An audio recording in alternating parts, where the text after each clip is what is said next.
Hello, everybody. This is Nanette Kennedy with Humanities Team and Evolution Revolution. And this is the weekly Sunday book group where we read books by Neale Donald Walsch. We are reading from Communion with God right now. And glad those that are here and those that are listening to the replay. Happy to know you're here. And Linda, can you remind us what page we're on, please? Yes. So it looks like we're on page 156. And I'm going to back up really and read one paragraph prior to where we actually stopped. Is that on page 156? It's either on 156 or it's the very last paragraph of 157, or 155 rather. Well, I guess we can figure that out. But go ahead and feel free to start. Thank you. Okay, this is God speaking. Your use of the illusion of condemnation has been very creative in this regard, creating many moments in your life and in human history in which forgiveness could be expressed. You have experienced this as an aspect of divine love, moving you closer and closer to the truth of both love and divinity itself. One of the most famous stories of forgiveness that has done this is the account of Jesus forgiving the man on the cross beside him, revealing the eternal truth that no one is condemned who seeks God. This means that no one is ever condemned because everyone ultimately seeks God, whether they call it that or not. Hell is the experience of separation from God, yet anyone who does not wish to experience eternal separation does not have to. The mere desire for reunion with God produces it.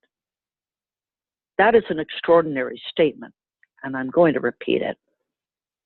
The mere desire for reunion with God produces it.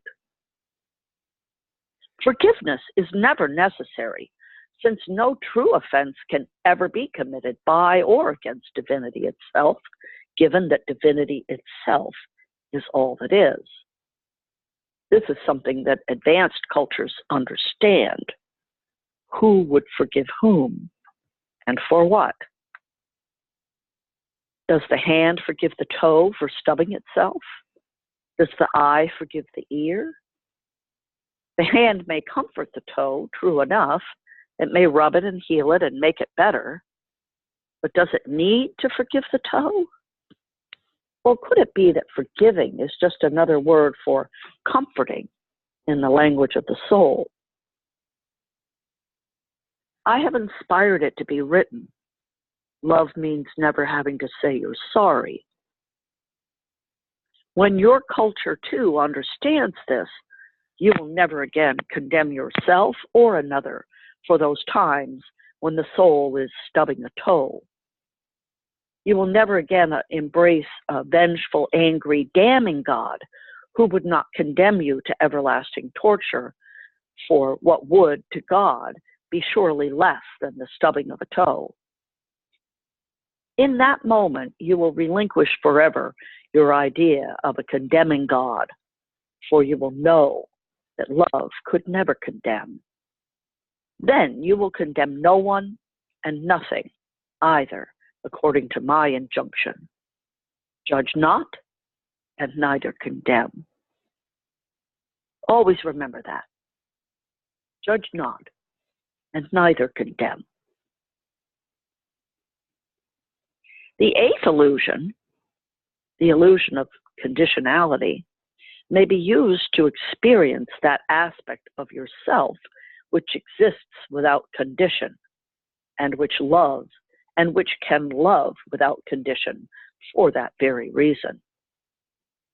You are an unconditional being, yet you do not know that you are an unconditional being because there is no condition in which you are not unconditional. You are, therefore, in no condition. This is true literally. You are in no condition to do anything. You can only be. pure beingness does not satisfy you. For this reason, you have created the illusion of conditionality. This is the idea that one part of you, one part of life, one part of God, depends on another in order to be. This is an outgrowth or an enlargement of your illusion of disunity, which in turn springs from your illusion of need, which is the first illusion. There is really only one illusion, and all other illusions are an enlargement of that, as I have said repeatedly. From this illusion of conditionality, it is from this illusion of conditionality that what you call relativity was created. Hot and cold, for example, are not really opposites, but the very same thing in a different condition. Everything is the same thing. There is only one energy, and that energy is the energy you call life. The word God may be used interchangeably here. It is the individual and specific vibration of this energy that you refer to as its condition. Under certain conditions, certain things occur and appear to be what you would call true. For instance, up is down and down is up under certain conditions. Your astronauts learned that in outer space, definitions of up and down disappeared. Truth changed because conditions changed. Changing conditions create changing truth. Truth is nothing more than a word meaning what is so right now. Yet what is so is always changing. Therefore, truth is always changing. Your world has shown you this. Your life has demonstrated this to you. The process of life is, in fact, change, reduced to one word. Life is change. God is life. Therefore, God is change. In one word, God is change. God is a process. Not a being, but a process. And that process is called change. Some of you might prefer the word evolution. God is the energy that evolves, or that which becomes. That which becomes needs no special condition in order to become. Life simply becomes what it becomes. And in order for you to define it, describe it, quantify it, measure it, and try to control it, you ascribe certain conditions to it. Yet life has no conditions. It simply is. Life is what it is. I am that I am. You may now fully understand this ancient enigmatic statement for the first time. When you know that conditions must appear to exist in order for you to experience non-conditionality, that is, in order for you to know God, you will bless the conditions of your life and every condition that you have ever experienced. These conditions have allowed you to experience that you are larger than any of them, larger than all of them combined. Your life has shown you this. Think of this moment, and you will see that this is true. Imagine a condition in which you have found yourself, in which you have imagined yourself to be. Have you ever risen above that condition to discover that you have overcome it? In truth, you did not overcome it at all. You never were it. You simply threw off your idea that this condition in which you found yourself was you. You saw yourself as bigger than that, other than that. I am not my condition, you may have said. I am not my handicap. I am not my job. I am not my wealth or lack of it. I am not this. This is not who I am. People who have made such declarations have produced extraordinary experiences in their life, extraordinary outcomes. They have thus used the illusion of conditionality to recreate themselves anew in the next grandest vision of the greatest vision they ever held about who they are. Because of this, there are those who have blessed the very conditions of life that others have condemned. For they have embraced these conditions as a great gift, allowing them to see and declare the truth of their being. When you bless the conditions of your life, you change them, for you are calling them other than what they appear to be, even as you are calling yourself other than what you appear to be. It is at this point that you begin to consciously create and not merely notice the conditions and circumstances of your life. For you will know that you have always been and always will be the perceiver and the definer of every condition. What one person perceives as poverty, you may perceive as abundance. What one person defines as defeat, you may define as victory. As you will when you decide that every failure is a success. Thus you will experience yourself as the creator of every condition. It's imaginer, if you will, but only if it is your will, since true conditionality does not exist. In that moment, you will cease blaming any other person, place, or thing in your life for the life of your experience, and the whole of your experienced, past, present, and future, will change. You will know that you have never truly been victimized, and what you know, you will grow. Ultimately, you will realize that there are no victims. Always remember that. There are no victims. The ninth illusion, the illusion of superiority, may be used to experience that no thing is superior to any other thing, and that inferiority is likewise a fiction. All things are equal. Yet you cannot know that all things are equal when equality is all there is. If everything is equal, then nothing is equal, for the very idea of equalness is something which cannot be experienced, inasmuch as there is only one thing, and it is all equal to itself. A thing cannot be unequal to itself. If you take a thing and divide it into parts, the parts equal the whole.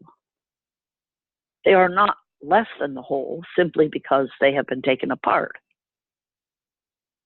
Yet the illusion of inequality allows each of the parts to notice itself as the part that it is, rather than seeing itself as the whole. You cannot see yourselves as a part unless you see yourselves as a part. Do you understand? You cannot conceive of yourself as a part of God unless you imagine yourself to be apart from God. Put another way, you cannot see me unless you stand back and look at me. Yet you cannot stand back and look at me if you think that you are me. So you must imagine that you are not me in order to experience me. You are equal to God, and this equality with God is something that you yearn to experience. You are not inferior to God, nor to anything at all, yet you cannot know or experience lack of inferiority in a context where nothing is superior. You have therefore created the illusion of superiority, that you might know that you are equal to everything, which is to say that you are superior to nothing. Your oneness with God cannot be experienced outside of a context in which lack of oneness or disunity is possible. You must be within that context, or what we have here called the illusion, in order to know the truth that exists outside of the illusion. You must be in this world, but not of it. Likewise, your equality with God and with everything and everyone in life is not experienceable unless and until you can understand inequality. It is for this reason that you have created the illusion of superiority. There is another benefit to the idea of superiority as well. By imagining yourself as superior to the conditions and circumstances of your life, you allow yourself to experience the aspect of your being that is bigger than all of those conditions and circumstances, a point which was made earlier.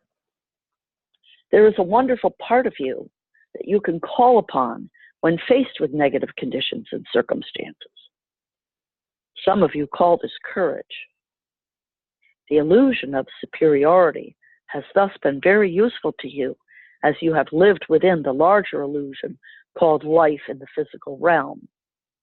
For it has given you the strength to rise above negative circumstances and to overcome them. When you see this illusion as an illusion, you will understand that there is no part of you that is superior to all of it, because every part of you is all of it. You will then not call upon courage. You will know that you are courage. You will not call upon God. You will know that you are the aspect of God that you would call upon. You are the caller and the called, the changer and the changed, the creator and the created, the beginning and the end, the Alpha and the Omega. That is what you are, because that is what I am. And you are made in the image and likeness of me. You are me.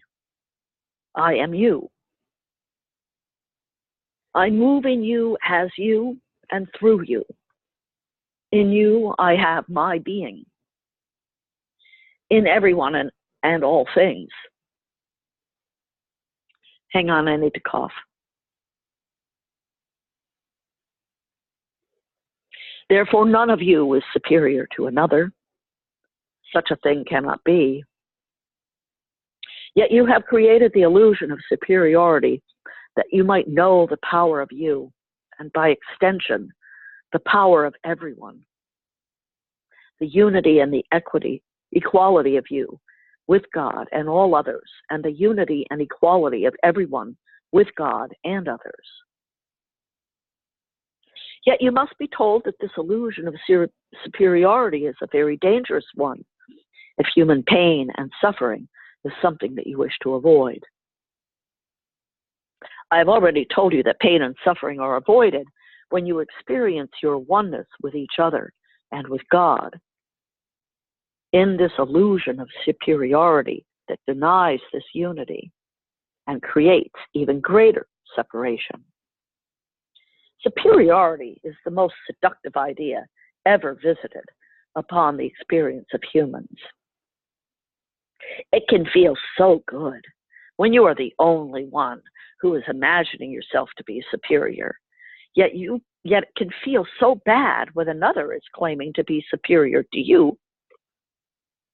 Be careful with this illusion then, because it is a powerful one. It must be understood deeply, completely. The idea of superiority can be a great gift within the world of relative experience, as I have shown you. It can indeed bring you the strength and courage to see yourself and experience yourself as larger than your circumstance, greater than your oppressors, more than you yourself thought yourself to be. Yet it can be insidious. Even religions, the one human institution which was supposedly created to bring you closer to God, have too often used superiority as their chief tool. Our religion is superior to the other religion many institutions have declared, thus doing more to separate humans on the path to God than to unite them.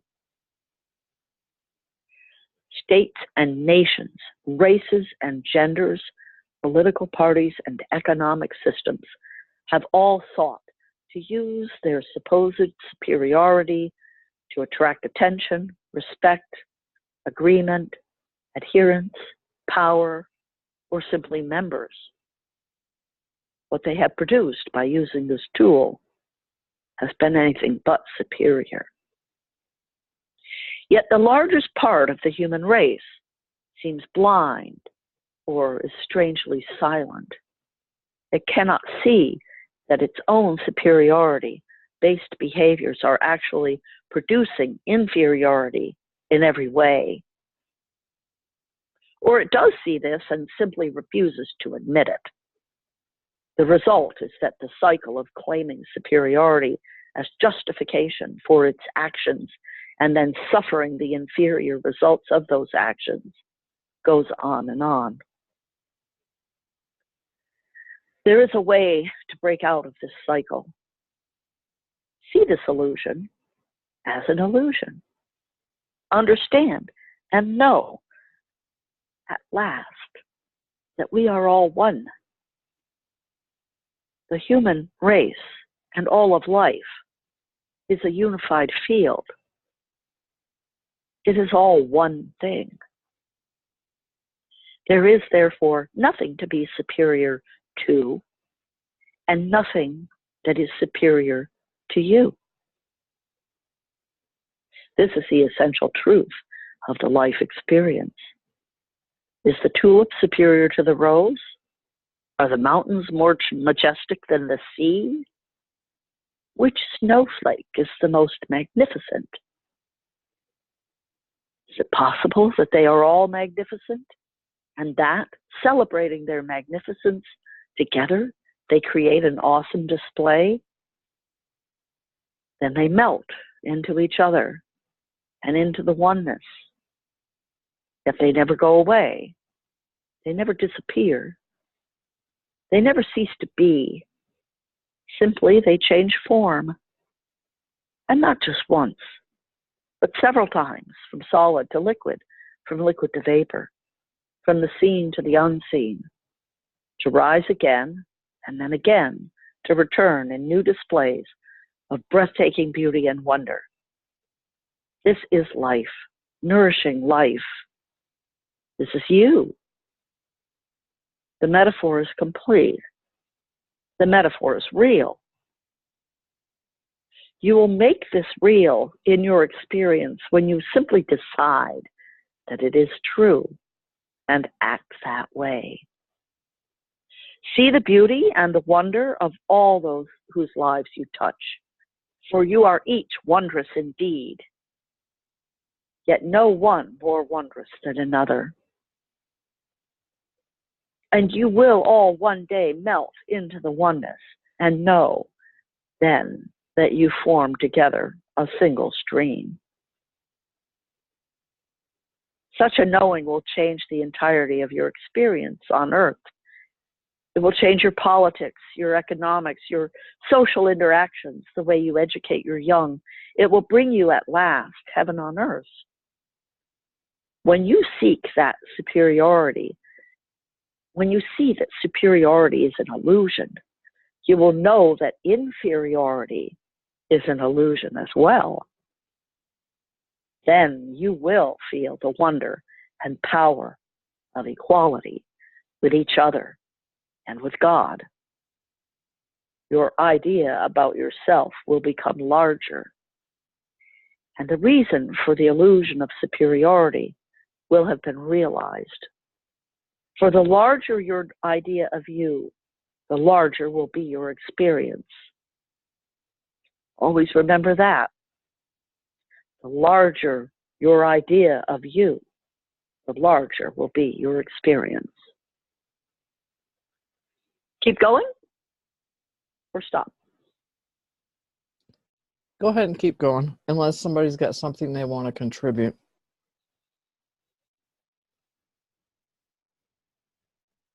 Okay. The 10th illusion, the illusion of ignorance, has produced the idea that you don't know any of this, that everything which has just been said is new to you, and that you can't comprehend it. This illusion allows you to continue living in the realm of relativity. Yet you do not have to continue living as you have been living, in pain and suffering, hurting yourselves and each other, waiting for better times to come, or for your eternal reward in heaven. You can have your heaven on earth. You can live in your garden of paradise. You were never cast out. I would never do that to you. You know this. In your heart, you already know this. Just as you know about the oneness of humanity and of all life, just as you know about the equality of everything, and that love is unconditional. You know all these things and more, and you hold this knowing deeply in your soul. Ignorance is an illusion. You use the illusion wisely when you see it as an illusion, when you know that it is not true, that you do not know. You know, and you know that you know. This is what is said of all masters. They know that they know, and they use their knowing to live with and not within the illusory world in which they have placed themselves. This makes them appear in your world as if they are magicians, creating and using all life's illusions easily. Not knowing is a wonderful illusion and useful. It allows you to know again, to learn again, to remember once more. It allows you to re-experience the cycle, to become a snowflake. It is the illusion that you do not know that allows you to know what you know. If you know everything and know that you know it, then you know nothing. Look deeply into this truth and you will understand it. Give yourself the illusion then that you are ignorant of something, anything. In that moment, you will have the experience of that which you are not ignorant, and that you know will suddenly become apparent to you. This is the wonder of humility. This is the power in the statement. There is something here I do not know, the knowing of which could change everything. This simple statement could heal the world, can heal the world. The call to humanity is a call to glory. And in terms of your theology, there could be no greater tool for advancement. I have inspired it to be said that a little humility theology is what the world needs. A little less assurance that you know it all, and a little more willingness to continue the search, to acknowledge that there may be something you do not know, the knowing of which could change everything. I say again, not knowing leads to knowing. Knowing it leads to not knowing anything. That is why the illusion of Ignorance is so important, and so it is too with all the illusions. They are the keys to your experience of who you really are. They open the door from the realm of the relative to the realm of the absolute, the door to everything. But as with all 10 illusions, when the illusion of ignorance runs away with you, when it becomes your total experience, your ever-present reality, then it no longer serves you. Then you are like the magician who has forgotten his own tricks. You become one who is fooled by his own illusions. Then you will need to be saved by another, someone who sees through the illusion, who wakes you up and reminds you of who you really are. This soul will truly be your savior, even as you can truly be the savior of others by simply reminding them of who they really are, by giving them back to themselves. Savior is just another word for reminder. It is someone who reminds you, someone who remembers you, causing you to be of a new mind and to once again know yourself as a member of the body of God. Do this for others, for you are today's Savior. You are my beloved in whom I am well pleased. You are the one I have sent to bring the others home.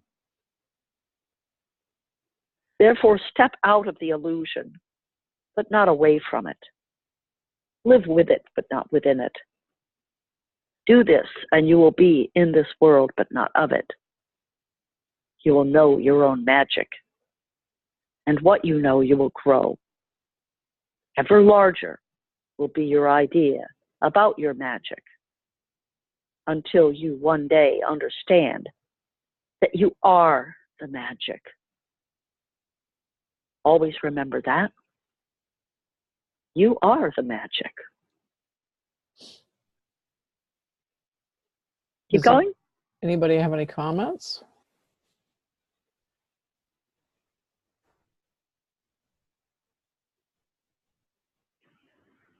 Hi.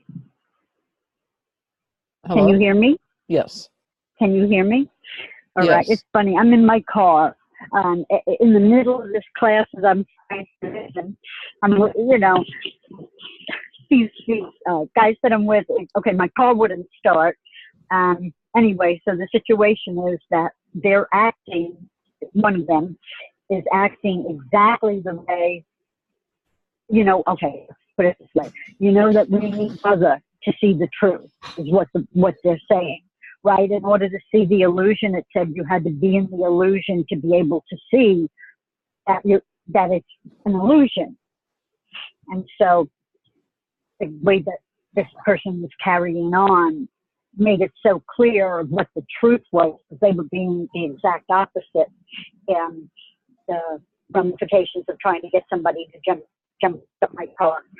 I don't know if that made any sense, but it was just interesting that I'm listening to this one thing and I have this total opposite way to deal with things happening at the same time. So my comment is about how other is necessary in order to see the truth. Kind of like you can't have joy unless you know sorrow, kind of that the universe, that's I think why we're in a polarity, is you have to have both sides of the coin in order to find the middle. Over. Well, I agree with what you just said, and somewhere in a poem I wrote at some point said, how can you know the beauty of the sun if you don't know the beauty of the rain? And there's one other thing that stuck with me. It says, if you think you know everything and you're sure about it, then you know nothing. Yep. I would agree with that. And that's what I was witnessing, is this guy who knows everything, knows absolutely nothing.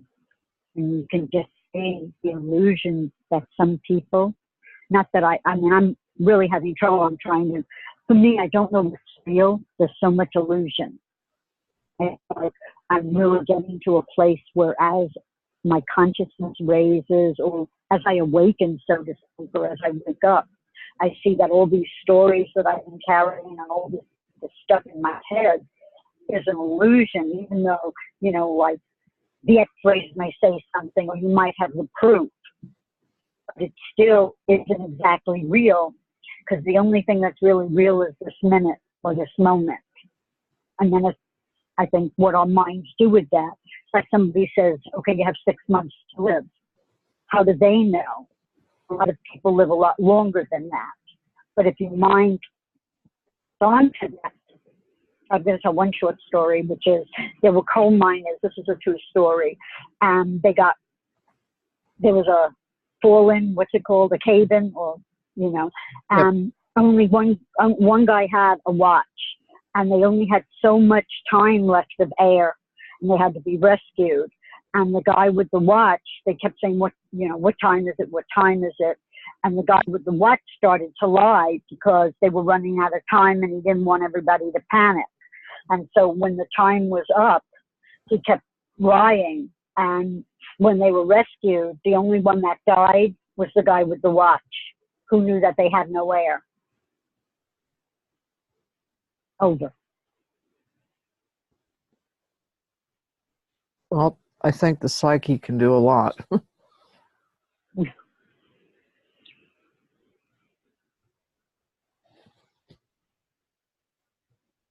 Can I share So something? what is it? Yeah. One more thing. Was it Albert Einstein or Henry Ford that says, if you think you're right or you think you're wrong, you're right. Something like that.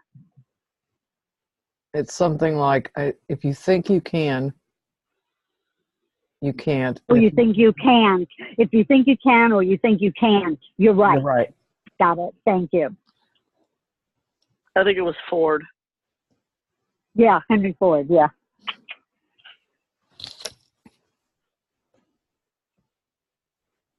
Did somebody else want to add something? I just wanted to share some personal thing about the message. Okay? No, go ahead. Yeah. I'm smiling when I'm listening or reading, or I'm reading at the same. First of all, I have been a mystic as a child because I saw dimensions that I thought everyone was doing that. And this puts words to it because I couldn't separate myself from the nature or from the stars. And I wrote poems when I was very young about that. And my father was a magician, so I was looking him training this. And so I'm laughing when I'm reading. And it's very profoundly described because it is really important to connect to that state of oneness and live there every day. It's very difficult because it's easy when we mix with people who are in another dimension and can't understand that, or is not living from there, which is normality. But it is very important to acknowledge these experiences. And I feel that this message is really penetrating into me, say, okay, it's okay to be there. It's okay to give nutrition to this state and live from there for the rest of your life. Even if I cannot do it all the time, it is where I am at the moment on my life journey, to nurture that as much as I can and to live from there, because that's the only gift to give, really. Yeah, that was just reflections. I hope it's okay.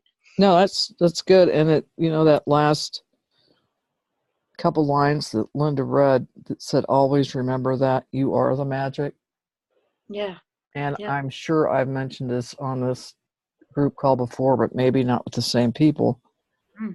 But I can remember when I was in my early 20s and my mom was doing laundry in the laundry room, and on the other side of that laundry room was my dad's workshop.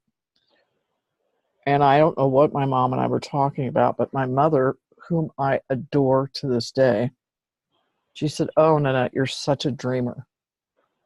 And when she went upstairs when she was finished doing the laundry, my dad came out from his workshop. And he said, "Don't you let anybody tell you there's anything wrong with being a dreamer."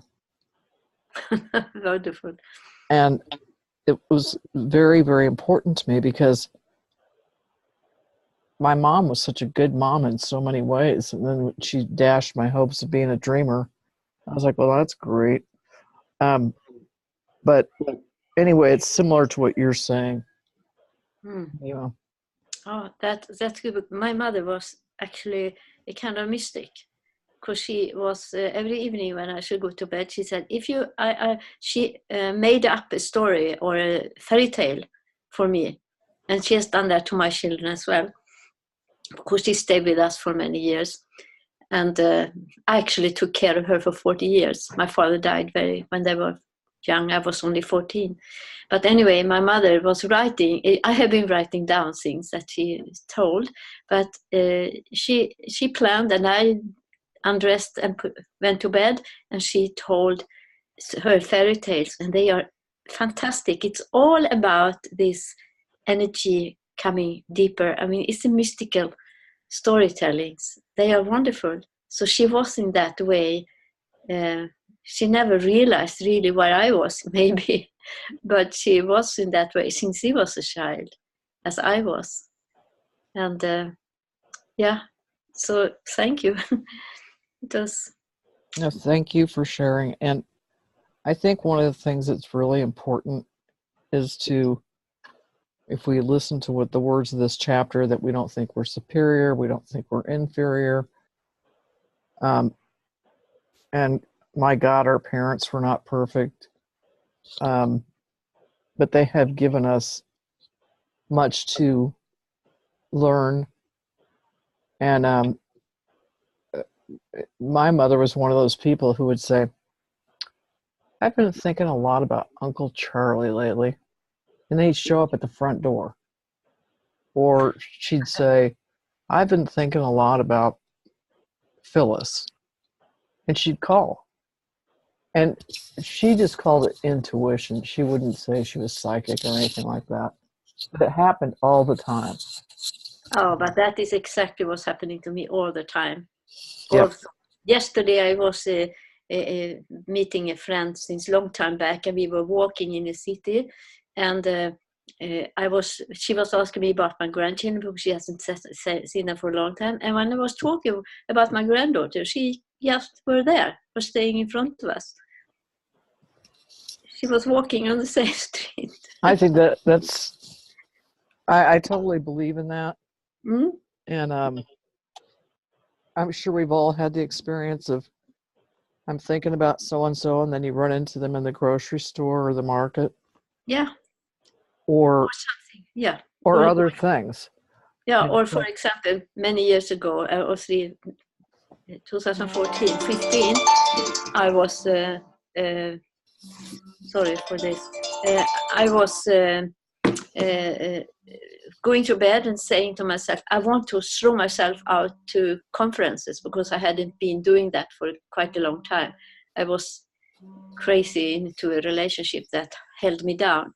And that was split. It was finished. So, and the day after, a man called me who is a researcher and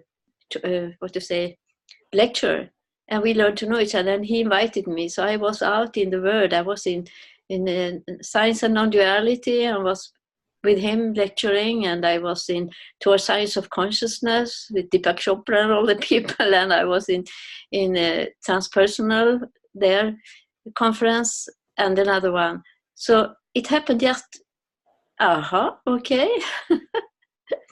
So I think I have that feeling, and also why I am with you, because that was when I wrote the thing Unconditional Oneness came through me, and just after that I got into a humanities team, and how could this happen? I didn't know it existed.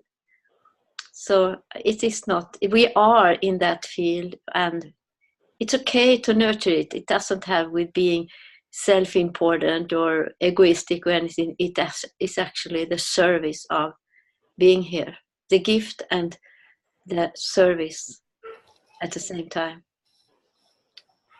Well, I agree, and thank you for sharing that. Thank you. Okay. Anybody else?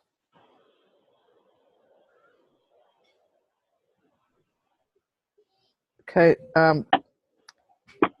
Linda, you want to see if you can finish reading up this chapter? Since Shabana isn't here, we won't do the... Yeah, it's not very much longer, so I think we can do it in what we have left. Okay, thank you, Linda. When you use the illusion of ignorance, no longer living it, but simply using it, you acknowledge and admit that there is much that you still do not know, do not remember. Yet this very humility raises you beyond the humble, causing you to understand more, remember more, become more aware. Now you are among the cognoscenti, those who know. You remember that you are simply using illusions to create a localized contextual field within which you can experience and not merely conceptualize any one of the myriad of aspects of who you are. You begin using this contextual field consciously, like an artist using a paintbrush, producing wonderful pictures and creating powerful and extraordinary moments, moments of grace in which you may know yourself experientially. If you wish to experience yourself as forgiveness, for instance, you could mix the illusions of judgment, condemnation, and superiority. Projecting those in front of you, you quite suddenly will create people in your life who give you the opportunity to exhibit forgiveness. You can even add the illusion of failure, projecting it on yourself to heighten the experience. Finally, you can use the illusion of ignorance to pretend that you don't know you are doing all of this. If you want to experience yourself as compassion or as generosity, you might mix the illusions of need and insufficiency to create a contextual field within which to express those aspects of divinity within you. You may find yourself walking down the street, confronted by beggars. Strange, you may say to yourself. I have never seen beggars on this corner before. You feel compassion for them, and it touches your heart. You feel generosity stirring within you, and you reach into your pocket and you give them some money. Or perhaps a relative will call and ask for financial help. You could choose to feel any one of many aspects of your being in that moment. But on this occasion, you choose kindness, caring, and love. You say, of course, how much do you need? But be careful, because if you are not careful, you will not understand how the beggar on the street or how the relative on the phone found their way into your life. You will forget that you put them there. If you fall too deeply into the illusion, you will forget that you have called every person, place, and event of your life to you. You will forget that they are there to create the perfect situation, the perfect opportunity to know you in a particular way. You will forget my grandest teaching. I have sent you nothing but angels. You may cast my angels as villains in your story. If you are not careful, you will see yourself as the victim rather than the beneficiary of these many moments of grace that have come into your life, not all of which will be initially welcome, but all of which will hold a gift for you. Or you may decide to become a beneficiary in a way other than the one you had initially chosen. You may decide, for instance, that not only do you wish to experience compassion, but also power and control. You may continue giving to the same beggar, going down the same corner every day at the same time, until the two of you establish a ritual. You may continue going to that relative, mailing a check every month, giving to that relative, mailing a check every month, until the two of you establish a ritual. Now you are in control. You have the power. You have disempowered them, literally taken their power to create their lives away from them so that you may feel glorified, gratified, and powerful. Suddenly they cannot function without you, neither the beggar nor the relative, both of whom existed for years on the planet without your help at all, can function without you. You have rendered them dysfunctional, and you have created a dysfunctional relationship with them. Instead of helping them out of the pit by throwing them a rope and pulling them up, you have tossed the rope into the pit and jumped in after it. Watch carefully then your motivation for doing anything. Keep looking at your agenda. Monitor closely what aspect of your being you are experiencing. Is there a way to experience that without disempowering another? Is there a way to remember who you are without inviting someone else to forget who they are? These are some of the ways you may use the 10 illusions and the countless smaller illusions beneath them. Now you see, now you understand, now you remember how the illusions are used. Remember what was said earlier.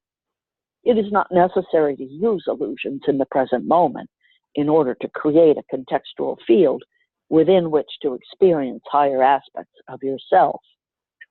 Advanced beings not only step outside of the illusions, but away from them. That is, they put the illusions behind them and merely use the memory of them to create the contextual field.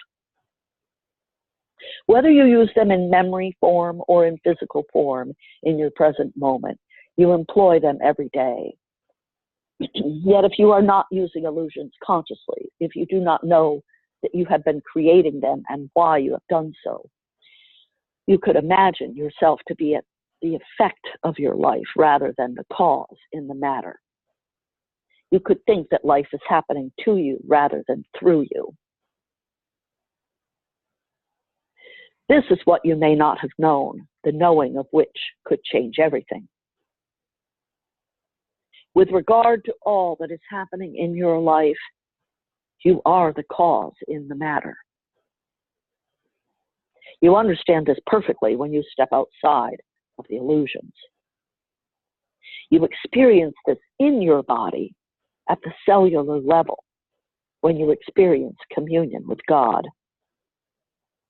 It is this for which every soul yearns. It is this that is the ultimate purpose of all life. You are on a journey to mastery, returning to oneness, that you may know the wonder and the glory of God in your own soul and express it through you as you in 1,000 ways over 1,000,000 moments in countless lifetimes that reach to eternity. Thank you, Linda.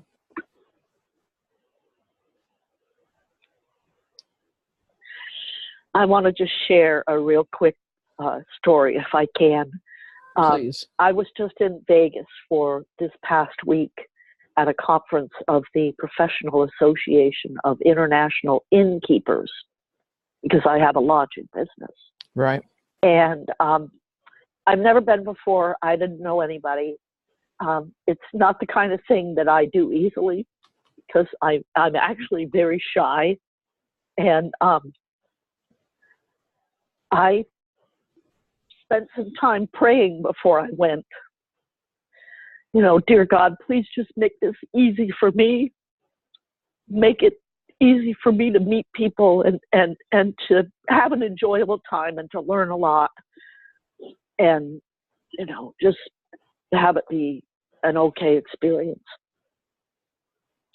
I got there, I was late, I missed the welcoming reception, my plane had been delayed. So by the time I'm walking through, you know, the lobby trying to find the elevators to get to my room, I see these people that look vaguely familiar to me. And I don't think much about it because there's absolutely no reason that they would be here for this conference.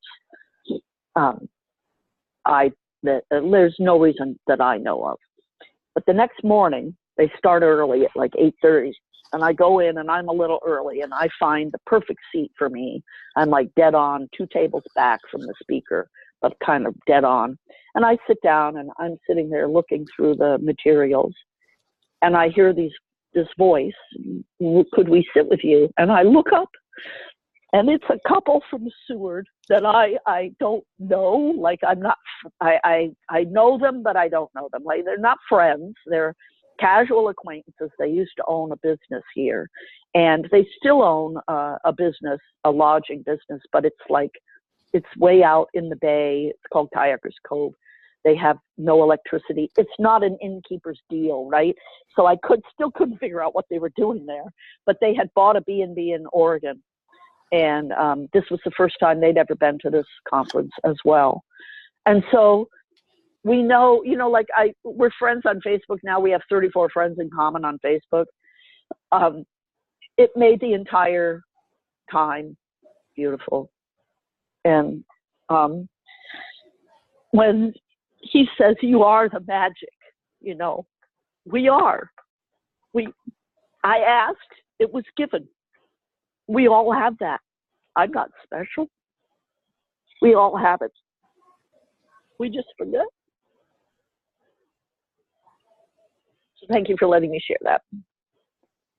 Thank you, Linda. And I think we are all special, even in those times where we don't feel like it. But I think you should rest assured that you run into the people that you're supposed to run into. And it's not. Yeah, like he says in this chapter. He says that in this chapter. Everybody shows up. You brought them. You brought them. I know, and it reminds me of, I don't remember which book it was that Wayne Dyer wrote, but he said we're all on a trolley ride. And some people get on. Oh, Linda disappeared. No, I didn't. Oh. I'm here. Okay. That we're all on this trolley ride. And not everybody's going to stay on the whole route of the trolley. But everybody comes on for a reason and they get off for a reason. And it's not a blame reason. It's just they're there for what they need to be there for. And I'm sure we can all think of people in our lives that have made an impact on us, and they're no longer on this side, or we've just lost touch. And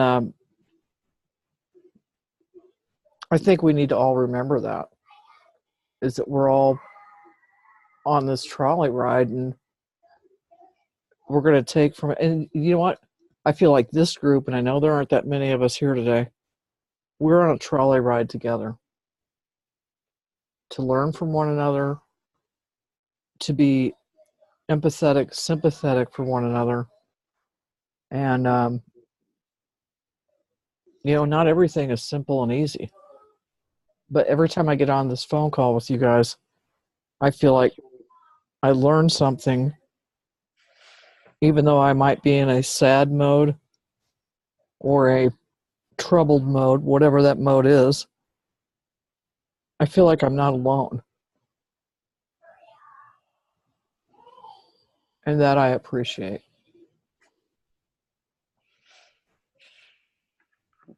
Thank you. I would like to share a short thing about meditation. Can I do that? Yes, please. Yeah, because I was on my way to a meditation retreat that a friend of mine held close to. It was about 50 minutes to go. But I listened, it's about a half a year ago, but I listened to the radio in the car, and that was a talk between politicians, about politicians, because it has been a lot of things in Sweden just now. And I was getting the message inside that I should send all my energy to them. I should just send it in to the program, because I didn't like to listen to what they were talking about. Send your energy, divine energy, into them. And I did. I just was sitting there pushing, vibrating that energy into those people who are talking. And suddenly one said, actually, all of us, all of the politicians should start to meditate. I've never heard anything said like that in the radio before. And I was, huh? Well, I think it's important. Yeah, so we should, of course, embrace, because if we embrace them all in meditation and send us, I don't know what I did, I just focused on that, vibrating that energy to them. And suddenly they started to talk about that politicians should do meditation instead of discussing. I think I was laughing, I couldn't believe it. But so I also feel that this group is very important. And today I spoke up a little more because I am also very shy. I don't speak up so much. But I have been told now, don't hold back. Just be in your power and be it. Live it. Share it. And thank you this was a wonderful chapter to read. It's a very intense chapter. Yeah, very. And I'm glad you've been along for the ride. I love this. Because we all have our own questions. We all have our own issues. And I know you lost your daughter. Yeah, you remind me. That's very profound. And I lost her in a very high vibrational state. Not many mothers have experienced what I did. I am grateful every day. And I'm grateful that you shared it with us. And while my loss was not like yours, because I lost a twin son before he was born,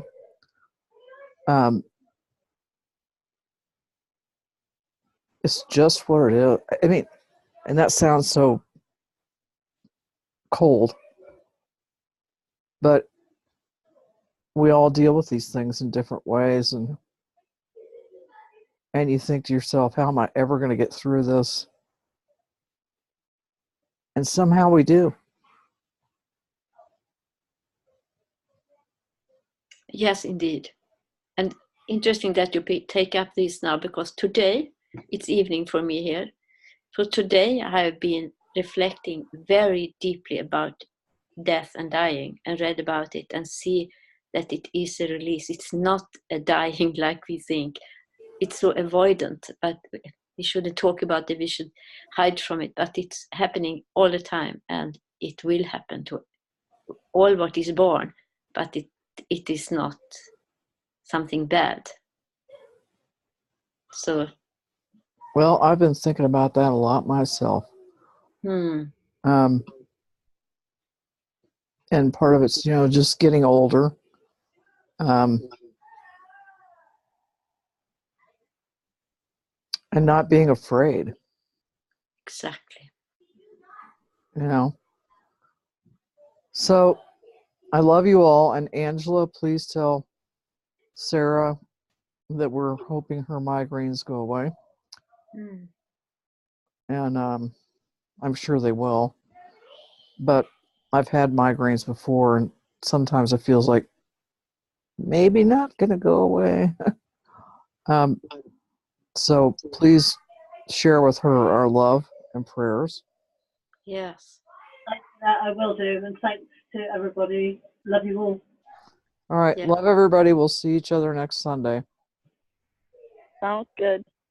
All right. Love you all. I really mean it. Yeah. Thank you. Thank you so so much.